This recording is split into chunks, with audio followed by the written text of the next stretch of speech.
調査ありがとう。助かった。死ぬなよ。Halo guys, Nimo di sini dan kali ini gue bakalan bawain alur cerita dari Jujutsu Kaisen season 3 episode 4. Dan tanpa perlu banyak basa-basi lagi, kita langsung aja ke alur ceritanya. Di awal cerita memperlihatkan Yaga yang sedang duduk termenung di penjara. Di sini Gaku datang menanyakan makhluk apa sebenarnya panda itu. Karena kalau dibandingkan teknik manipulasi, mayat kutukan buatan itu bisa bergerak sendiri, tapi akan mengkonsumsi energi kutukan yang diberikan pembuatnya. Tapi panda beda, dia bisa mengisi sendiri energi kutukannya. Dan karena itu para atasan sudah resmi mengidentifikasi Yaga sebagai penyihir tingkat spesial dan memberikannya hukuman di penjara tanpa batas waktu. Karena kalau Yaga menciptakan panda dengan sengaja, akan mudah bagi Yaga untuk memiliki sebuah pasukan. Gaku pun meminta Yaga menjawab pertanyaannya. Apakah dia sungguh tidak sadar bagaimana cara membuatnya? Yaga membenarkan. Lalu Shin beralih sebelum Yaga di penjara dan dia sedang mengobrol dengan Takeru.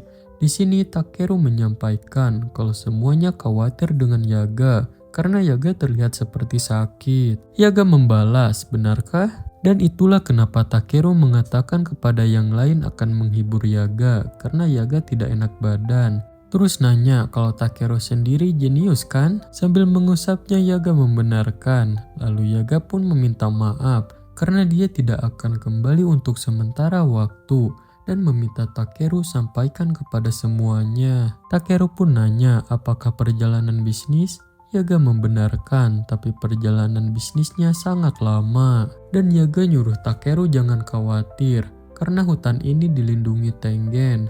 Dan ibunya juga akan datang menemui Takeru lagi. Dan bahkan tanpa Yaga, Takeru akan baik-baik saja. Lalu Yaga pun mampir ke rumah pohon Takeru. Dan terlihat yang lain juga ada di sana. Dan menurut Takeru, panda akan kesepian tanpa Yaga. Lalu Shin pun beralih ke panda yang dikurung. Lalu ikatan yang mengikat panda dipotong seseorang, yang ternyata itu adalah Kusakabe. Panda pun nanya apakah ini tidak apa-apa. Kusakabe membalas kalau panda jangan bilang kalau Kusakabe yang membebaskannya. Dan para petinggi menangkap panda itu untuk memancing Yaga. Dan Kusakabe melakukan ini karena dia berhutang budi pada Yaga. Kusakabe pun nyuruh panda pergi. Lalu Shin beralih memperlihatkan kenapa Kusakabe berhutang budi pada Yaga. Di sini Kusakabe bersama adiknya menemui Yaga, yang dimana Yaga membuatkan sesuatu yang mirip dengan keponakan Kusakabe, alias anak adiknya. Dan apakah tidak akan jadi masalah baginya? Kusakabe tahu Yaga mengira dia terobsesi dengan keponakannya tidak akan membuatnya membaik, jadi Yaga melakukan ini. Kusakabe sendiri tidak masalah, tapi yang jadi masalah adalah adiknya yang tidak bisa hidup tanpa anaknya Takeru. Lalu Takeru buatan Yaga pun mengatakan, apakah yang di kursi roda itu adalah ibunya? Yaga membenarkan. Takeru pun sudah menduga dan nanya, aku ini jenius kan? Mendengar itu, adik Kusakabe langsung mengingat anaknya yang selalu mengatakan kalau dirinya jenius. Adik Kusakabe pun langsung berdiri dan meninggalkan kursi rodanya dan langsung memeluk Takeru. Lalu Yaga meminta maaf, tapi Kusakabe langsung menyela kalau dia paham Yaga tidak bisa membuat mayat kutukan menjadi mandiri secara publik. Dan Kusakabe tidak akan bisa hidup bersama adiknya. Dia pun meminta maaf. Yaga pun keheranan kenapa dia meminta maaf. Lalu Kusakabe pun berterima kasih. Lalu Shin pun beralih sebelum Yaga di penjara. Di sini dia dicegat seseorang. Orang yang menyegatnya pun nanya kemana Yaga mau pergi tanpa membawa mayat kutukannya. Dan orang itu mengenal Yaga. Yaga pun tahu maksud orang itu dan langsung bersiap. Yaga pun membalas kalau dia akan pergi menemui putranya. Lalu orang ini memberitahu Yaga satu-satunya cara menyelamatkan nyawa Yaga setelah dihukum mati yaitu dengan membuat teknik kutukan buatan yang benar-benar mandiri di sini sekarang juga untuk melawannya. Yaga pun merasa orang itu yakin sekali akan menang setelah Gojo tidak ada di sini. Orang itu pun membalas tentu aja dia yakin menang karena dia mengajak penyihir berpengalaman bersamanya. Lalu seseorang pun muncul yang ternyata itu adalah Gaku. Sontak Yaga pun terkejut. Lalu Shin pun beralih ketika pertarungan mereka sudah selesai. Di sini Yaga telah kalah. Lalu Gaku nyuruh orang tadi pergi sekarang dan serahkan aja sisanya padanya. Orang itu pun paham dan langsung pergi. Lalu Yaga mengatakan rahasia membuat mayat kutukan mandiri itu yaitu dengan gandakan informasi jiwa dari informasi tubuh. Lalu masukkan informasi itu ke dalam inti dari mayat kutukan. Tapi itu aja belum cukup, karena harus membuat 3 inti dengan jiwa yang sesuai, lalu masukkan juga ke dalam mayat kutukan yang sama, dan harus membiarkan mereka mengamati jiwa yang lainnya. Dan hanya dengan melakukan ini, para jiwa itu akan stabil, dan egonya akan jadi sadar. Dan sekitar 3 bulan energi kutukannya akan mengisi sendiri. Gaku pun kaget sekaligus keheranan. Kenapa Yaga mengatakan ini kepadanya sekarang? Padahal kalau Yaga mengatakannya tadi, Yaga bisa menghindari eksekusi. Lalu Yaga pun membalas kalau itu adalah kutukan dari Yaga untuk Gaku. Lalu Panda pun sampai ke sana. Panda pun terlihat marah dan Gaku langsung bersiap. Tapi ternyata Panda tidak menyerangnya dan langsung menghampiri Yaga. Gaku pun di sini nanya kenapa Panda tidak menyerangnya. Karena bukankah Panda membencinya? Panda pun membalas kalau jangan samakan dia dengan manusia, karena Panda tidak terikat dengan stereotipe seperti itu. Dan Panda juga tahu hubungan Gaku dengan Yaga tidak buruk, dan Gaku hanya mengikuti perintah dari para atasan. Dan bagi Panda, Gaku bagaikan pisau yang terjatuh. Tapi setidaknya Gaku ingatlah ini, kalau Panda sekalipun bisa menangis. Lalu Shin beralih ketika Maki dan Naoya mengobrol. Di sini Maki keheranan Naoya yang menang fisik dan mengejeknya, karena Maki kira Naoya cuma melihat dari pantatnya aja. Naoya pun nanya lagi kalau dia hanya nanya apa yang akan Maki lakukan ke depannya dan nyuruh jawab sambil menghinanya kalau Maki tidak bisa memakai teknik kutukan ataupun melihat arwah terkutuk. Dan kelebihan Maki itu hanya wajahnya aja yang cantik, tapi sekarang tidak lagi. Dan Naoya yakin Maki tidak akan bisa menemukan pasangan hidupnya kalau begitu. Lalu menawarkan haruskah Naoya menghajarnya lagi seperti dulu? Maki cuma diam. Terus Naoya nanya lagi apa yang akan Maki lakukan ke depannya. Apakah akan ikut seperti Yuta dan Megumi? Tapi Maki tetap diam dan Naoya marah nyuruh jawab. Dan itu ingatan Maki ketika mengobrol dengan Naoya. Lalu Shin pun beralih ke masa sekarang. Di sini Maki datang ke gudang senjata klan Genin untuk mengambil senjata. Terus pelayan di sana nyuruh Maki kembali aja karena mereka tidak memperbolehkan Maki mengakses ke dalam gudang alat kutukan. Maki membalas kalau pemimpin klan Genin sudah mengizinkannya. Lalu Shin pun beralih sebelum Maki ke sana. Di sini Maki menyampaikan kalau Megumi menjadi pemimpin klan Genin dan itu adalah permintaan terakhir Naobito Genin. Tapi Megumi merasa harus menolaknya karena menurutnya itu terlalu melelahkan. Maki pun membalas kalau ini bukan hal yang bisa Megumi tolak dan meminta Megumi terima saja. Dan Naobito juga berkata kalau dia akan mewariskan semua aset klan Genin pada Megumi, dari uang bahkan hingga alat kutukan. Dan kalau Megumi menjadi ketua, Megumi akan menerima informasi dari ketiga klan di markas Jujutsu. Dan itu akan membuat perbedaan besar pada posisi mereka mulai sekarang. Megumi membalas kenapa gak Maki aja yang menerima itu. Maki membalas kalau tidak ada yang setuju dengan dirinya yang seperti ini. Sementara Megumi mewarisi teknik turun-temurun dan menguasai perluasan wilayah. Dan bahkan Gojo mengawasinya. Maki pun nyuruh Megumi cepat putuskan. Megumi pun nanya apakah persetujuan dan yang dipikirkan klan Genin itu penting. Dan keuntungan yang Maki sebutkan tadi bisa Maki dapatkan kalau Maki menjadi pemimpin klan. Tapi Maki sendiri merasa masih belum layak menjadi pemimpin klan. Bahkan Maki tidak bisa mengisi ruang mengganti Mei.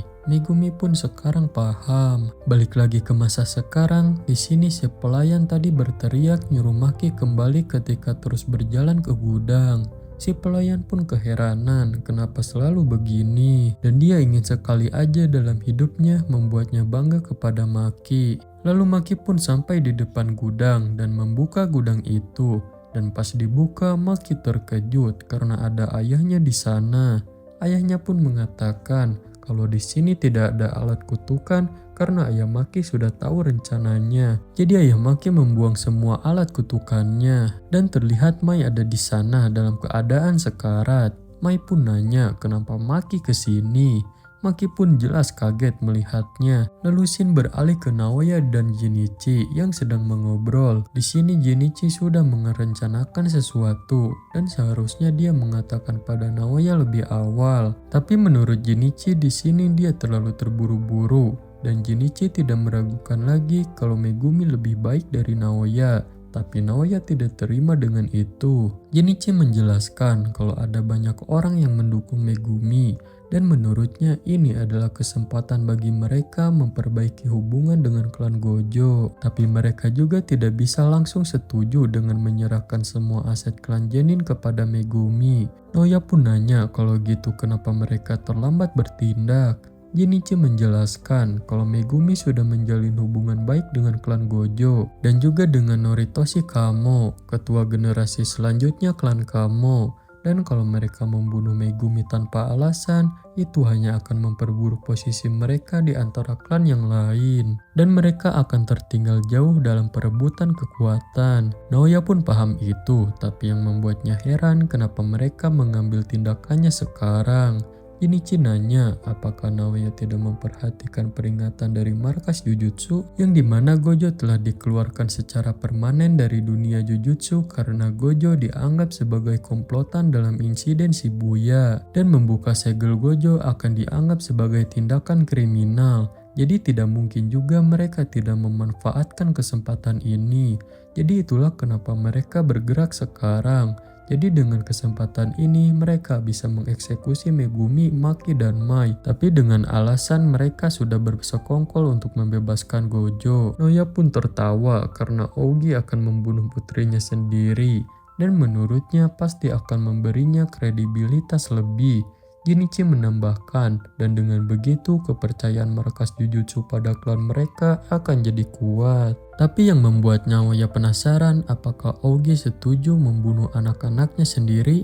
Jinichi membalas, justru Ougi lah yang menawarkan ini. Lalu Shin beralih ke Ougi, dia di sini akan melawan Maki dan akan mengeluarkan jurus teknik rahasia Falling Blossom Emotion. Dan teknik ini bisa mencegah teknik musuh dengan menyelimuti tubuh dan pedang dengan energi kutukan. Dan Ougi bisa mengarahkan tekniknya itu sebagai alat untuk melawan perluasan wilayah dan persiapannya untuk kemungkinan terburuk saat dihadapkan dengan alat kutukan yang tidak diketahui dari Maki ataupun Mai. Ougi pun di sini bersiap untuk menyerang sekuat tenaga dan terus siaga untuk situasi yang tidak terduga.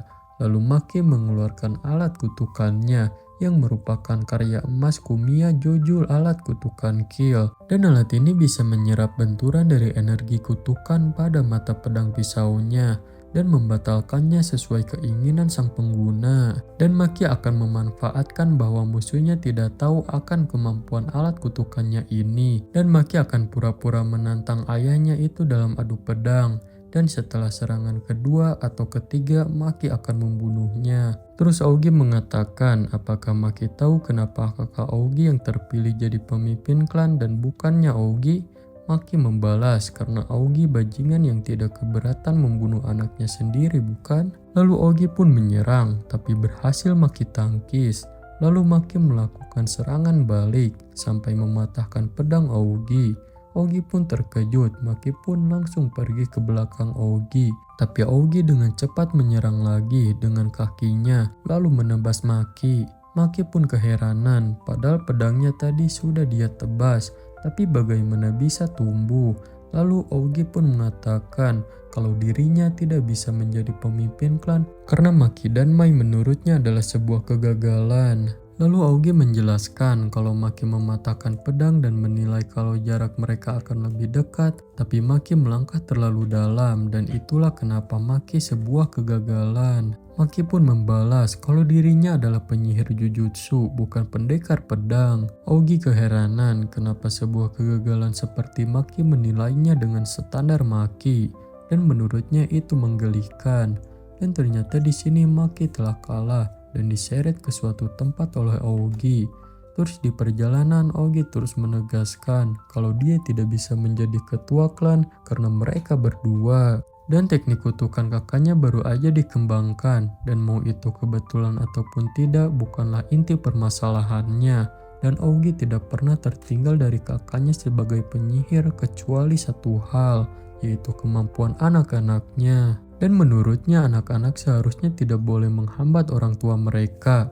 Mai pun mengatakan apakah Aogi tidak paham kalau saling menjatuhkan satu sama lain dianggap sebagai kehormatan di negara ini. Lalu Maki dan Mei pun dibuang ke suatu ruangan. Dan dulunya ruangan itu dipakai untuk latihan dan menghukum. Dan di sana ada penjara yang berisi kutukan tingkat 2 ke bawah. Terlihat para kutukan itu sangat berisik. Aogi menjelaskan kalau para kutukan itu takut padanya. Tapi tidak lama lagi mereka akan keluar dan memakan Mei dan Maki ketika dia pergi. Dan Aogi tahu kalau mereka dibatasi surgawi tapi dianugerahi kekuatan fisik. Tapi menurutnya itu tidak terlalu penting karena menurutnya mereka para penyihir bertarung dengan tubuh yang terlatih dan ditingkatkan dengan energi kutukan. Jadi kalau hanya kekuatan fisik, semua penyihir di luar sana juga banyak yang memiliki kekuatan seperti Maki. Lalu Aogi pun pergi dan mengucapkan selamat tinggal pada mereka yang dianggap hanya noda dalam hidupnya. Para kutukan pun sudah tidak sabar memakan mereka. Lalu Mei di sini mengecek keadaan Maki apakah masih hidup, dan untungnya detak jantungnya masih ada. Dan walaupun ini seperti biasa yang terjadi kepada Maki dan suatu hari Mei juga tahu pasti akan terjadi lagi, tapi yang sekarang itu yang terburuk. Lalu Mei pun mencium Maki dan tiba-tiba Maki terbangun di pinggir pantai dan Mei sudah ada di sisinya. Terus nanya, Maki sudah paham inti dari teknik kutukannya kan? Tapi Mei tidak bisa membuat benda yang besar dan kompleks. Dan Mei juga sekarang mempunyai luka saat Aogi menebasnya. Jadi saat Mei menciptakan ini, Mei akan mati karena di luar kemampuannya. Mei pun di sini mengucapkan selamat tinggal dan Maki sekarang sendirian aja. Maki pun nyuruh tunggu. Maki di sini tidak paham apa maksudnya dan nyuruh kembali. Lalu Mei mengatakan kalau dia sudah tahu dari dulu kenapa anak kembar adalah pertanda buruk bagi penyihir. Karena untuk mendapatkan sesuatu, si kembar harus mengorbankan sesuatu. Dan ini bukan hanya sekedar sumpah pengikat, karena ini memiliki prinsip yang sama dengan menjadi kuat melalui pengalaman yang menyakitkan. Tapi tidak seperti itu bagi anak kembar, karena kembar monozigot dianggap sebagai satu individu di dunia jujutsu. Dan sampai situ apakah Maki paham? Yang artinya juga Maki adalah Mai dan Mai adalah Maki. Jadi Mai mau berusaha sekeras mungkin menjadi kuat pun akan percuma. Dan Mei juga tidak punya niat menjadi kuat. Dan Mei bisa memakai teknik kutukan, tapi Maki tidak, jadi tidak ada gunanya menjadi lebih kuat. Dan artinya selama Mei masih ada, Maki selalu akan berada di tengah-tengah dan tidak akan bisa bertambah kuat. Maki pun paham dan nyuruh Mai kembali, tapi Mai akan meninggalkan Maki sesuatu dan nyuruh buanglah semua yang lain. Maki pun akan membawa semuanya bersamanya, termasuk energi kutukan. Tapi Mai ingin Maki berjanji satu hal padanya, yaitu hancurkan semuanya. Dan yang Mai maksud itu benar-benar semuanya, alias klan Genin. Dan di akhir hidupnya Mei memanggil Maki kakak. Lalu Mei pun mati dan Maki pun kembali lagi ke dunia asli. Di sini Maki masih tidak percaya Mai telah mati dan nyuruh dia bangun. Sementara para arwah kutukan semakin mendekat. Lalu ketika Aogi meninggalkan ruangan itu, di tengah jalan dia menyadari sesuatu. Lalu hembusan angin besar keluar dari ruangan itu. Aogi pun menyadari kalau para kutukan itu menghilang dan keheranan apa yang terjadi. Lalu ada sesuatu yang datang menghampiri Aogi dari ruangan itu. Dan tubuhnya masih mengingat rasa takut yang dulu coba dia lupakan, tapi sekarang terjadi karena ada sosok ini yang akan menghampirinya. Yang ternyata itu adalah Maki, tapi auranya bagaikan Toji. Sosok yang dulu membuatnya ketakutan, dan dia melihat Maki bagaikan Toji. Aogi pun sangat terkejut, lalu langsung bersiap mengeluarkan jurus rilis korset teknik Strong Flame. Dan sekali lagi Aogi akan membakar Maki sampai habis. Ogi pun menantang Maki maju. Dan tanpa ragu Maki juga maju dan mengajak Mai, mari kita mulai. Lalu tiba-tiba alarm klan Genin berbunyi. Jinichi dan Noya pun keheranan, berisik sekali, ada apa sebenarnya? Mereka pun pergi ke menara alarm. Lalu ketika di jalan, Ranta dengan tergesa-gesa memberitahu kalau Maki sudah jadi gila karena membunuh Ogi dan sekarang skuad Kukuro akan mengatasinya. Mendengar itu Jinichi pun terkejut. Lalu skuad Kukuro yang akan mengatasi Maki, mereka tidak percaya Maki mengalahkan Ogi secara langsung dan mengira pasti Ogi diserang ketika lengah saat tidur atau saat di toilet. Noya pun cuma menanggapi biasa aja Ogi dibunuh. Lalu kapten pasukan tadi nyuruh bergerak lebih dulu dan pastikan mereka menangkapnya saat dia tiba. Lalu Maki pun di sini dikepung oleh banyak skuad Kukuro. Dan saat itu Maki teringat Mai dan mengingat permintaan Mai untuk menghancurkan semuanya. Lalu skuad Kukuro menyerang, tapi dalam sekejap salah satunya langsung Maki serang dengan cepat dan membuat kepala orang itu terbelah. Lalu Maki pun lanjut membantai yang lain dengan brutal. Bahkan dari semuanya tidak ada yang bisa menyerang balik Maki. Kekuatan Maki di sini benar-benar menjadi sangat kuat dan dia menggila. Lalu si kapten pun datang menanyakan kepada pasukannya bagaimana keadaannya sekarang. Tapi pas lihat situasinya membuatnya terkejut karena dalam sekejap Maki membunuh semua anggota skuadnya. Lalu seseorang dari jauh melancarkan serangan, tapi Maki menyadarinya dan tiba-tiba tangan raksasa dari tanah muncul sampai merusak rumah lalu menepuk Maki. Dan jurus tadi merupakan teknik kutukan Chojuro. Si kapten pun terkejut, skuad Hei juga ada di sini. Chojuro, Jinichi, dan Ranta pun di sini bersiap menghadapi Maki. Dan skuad Hei itu terdiri dari seluruh penyihir yang disertifikasi oleh Jujutsu Tech sebagai semi grade 1 ke atas, yang merupakan skuad terkuat klan Genin. Lalu Chojuro di sini melancarkan serangan lagi ke arah Maki. Lalu tiba-tiba Maki berhasil keluar dari serangan Chojuro itu. Tapi Chojuro di sini dan si kapten langsung melancarkan serangan bersamaan. Tapi berhasil Maki hindari. Si kapten pun keheranan bagaimana bisa Maki bergerak setelah terkena teknik kutukan Chojuro. Lalu Maki pun menyerang mereka dan dengan cepat mengenai mereka langsung. Dan mereka pun sampai keheranan. Apa dia benar-benar Maki? Ranta pun menggunakan kutukannya dan Maki langsung tidak bisa bergerak. Ranta pun nyuruh Jinichi eksekusi. Jinichi pun maju dan nyuruh Ranta tahan dulu seperti itu. Tapi Ranta tidak bisa menahannya lebih lama lagi. Lalu Maki pun merusak mata Ranta yang menahannya. Jinichi pun khawatir. Tapi Ranta nyuruh jangan gentar dan lanjutkan menyerang Maki. Dan Ranta tahu kalau klan Genin masih ada itu karena tekad Toji.